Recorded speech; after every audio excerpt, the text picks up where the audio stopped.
Well, hello everybody. It's an interesting day. It's been a very interesting few days. And you know me, I don't like to hop on breaking news. I like to allow it to mature a little bit before injecting my opinion. And I find that that usually pays off. By the way, thank you for tuning in again. Thank you so much for all the love. Continue to watch, like, comment, share, and of course, if you haven't yet, subscribe. Please do subscribe. It helps my channel to grow. So it's been Brymo and Two-Face in the news. It started with a series of tweets that Brymo, just randomly woke up and shared with everybody a couple of days ago. In those tweets, he alleged that Two-Face had accused him of having extramarital relations with Annie Macaulay, Two-Face's wife. The thing is, September came with a bang for celebrities in Nigeria. It started with Annie and Two-Face, Annie Two-Face Pero, the mother of his children. Then Tonto Dike came, and there were issues between Tonto Dike and her significant other, or her former significant other, Prince Popogri. Then it was Bobrisky. September was the gift that kept giving, at least where entertainment gossip is concerned. Because it was as if every day you'd wake up to a fresh story. In fact, the stories were competing with themselves, and to be quite frank, I was not able to cover all. And I was thinking that, okay, September, September ushers in the ember months, as we call them in Nigeria. Let's see, maybe October will have a bit of a lull. No, we're still in the first week of October, and then this happens. Now, when I first saw those tweets, I said, okay, this must be something really grave for Brymo to just wake up and enter social media with it. But I also said, me knowing Two-Face, not personally, just from observing how the man tends to roll, I said, this will be one of those things that Two-Face will ignore. Two-Face will say, this guy has been quiet for a while, now me won't take use, launching, come back, make I ignore the guy. I am sadly mistaken in this case. Be like Aradongas. Because the Guardian is reporting that Two-Face Idibia is suing Brymo for all that. I mean, like, seriously. Why would you come for somebody's wife and then say something that deep? And after reading all the tweets, to be quite frank, it was a very long thread. I got to the end of it and I couldn't figure out, he was unable to mention the specific instance, circumstances, and context within which Two-Face accused him as such. Did Two-Face throw the accusation at, was it a face-to-face thing? Was it something Two-Face said behind his back and he got to hear it through other sources? It was not indicated in those tweets. This is not me saying that Brymo is lying. I don't know. He could be telling the truth.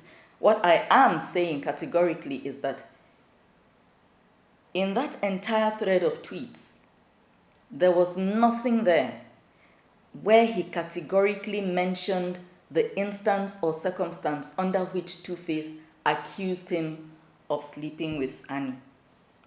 He goes further to say that at some point he got roughed up, he got beaten up, and he came to the realization that Two-Face must have done it.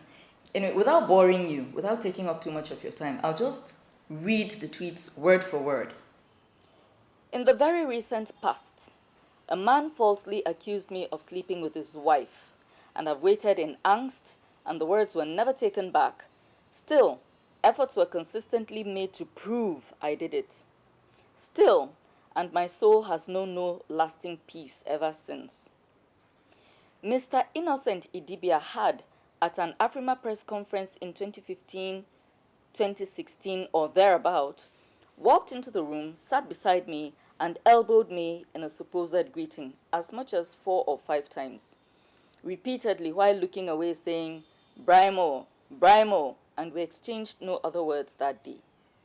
Now, in 2012, I had the opportunity to tour the US with his company, a most appreciated opportunity, as he was by far my most respected act around. He was my first reference at everything, and boy, did I look up to him. Fast forward to a few years ago, he approached me for a feature, specifically asking me to get on a track with him. I was initially reluctant to consider it because I still didn't know why he did what he did at the press conference years before. Well, I got persuaded to meet. I had the week before or so shared the company of his wife, a female friend of theirs and my partner's, and my partner herself. And within minutes, she, Mrs. Idibia, had asked what the future held for my career, a question I considered a sleek attack. My answer was my future. I proceeded to respond that I'll be Africa's finest actor alive and that I'll reign for a decade. And I knew I had shot back nicely. Next meet had Mr. Idibia himself present, and he made a point of referencing another artist who in the past had claimed king at his expense, letting me know what my fate might be if I kept eyeing his throne. Weeks later, I saw the other act bowing to him repeatedly on stage.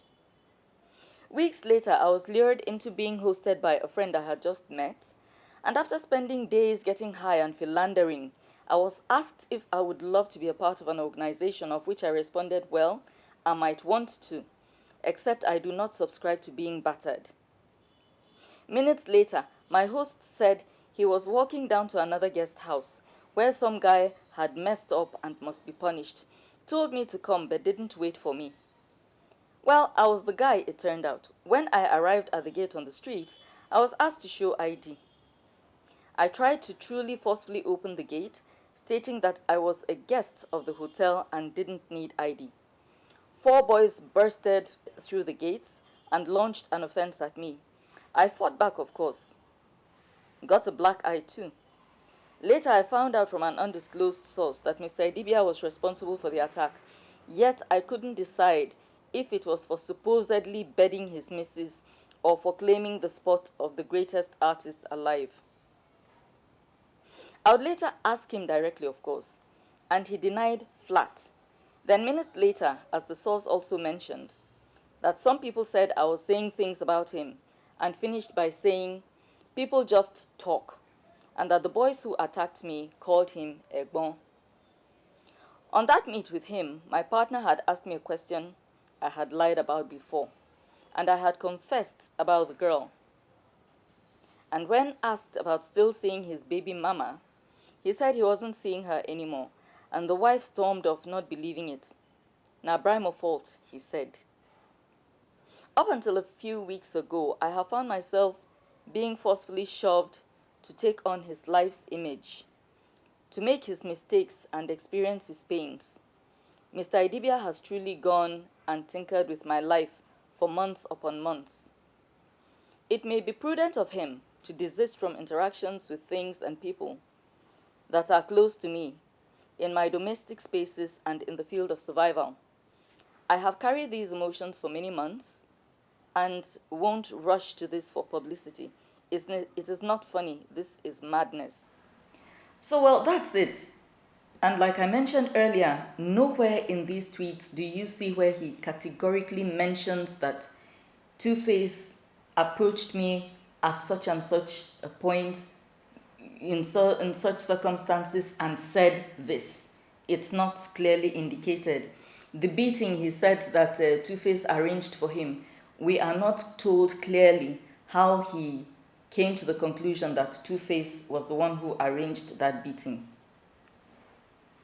As he himself acknowledges, he already had a bit of an altercation at the entrance even before he came inside the premises. So, be that as it may, Brymo is now being sued. And let me just I'll take that also. So here we are. You can see it on your screen.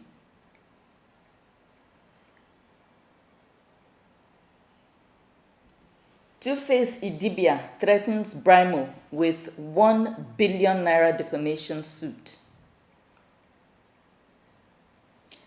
And the letter is right there on your screen for you to see. Of course, I'm not going to leave it there for you to read, and I'm not going to read it out either. It'll get boring, me just hearing my voice and everything. You can pause the video and read it for yourself.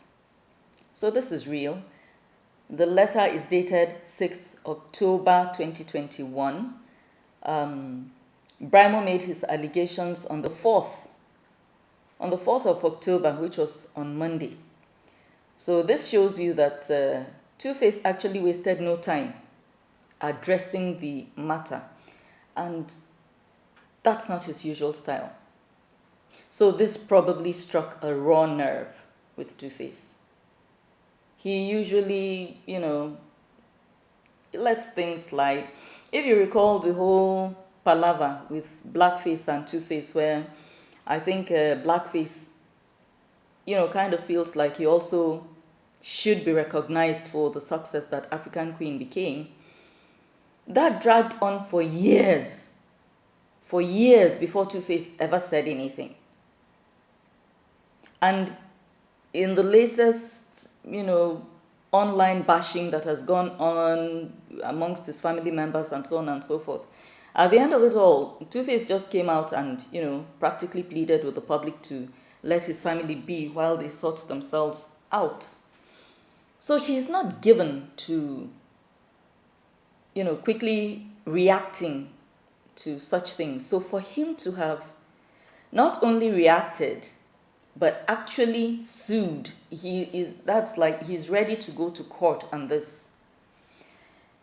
Well, the thing is, Brymo has chosen to stick to his guns because the conditions are that, and I'm quoting this directly from the letter, as shared with us by Guardian.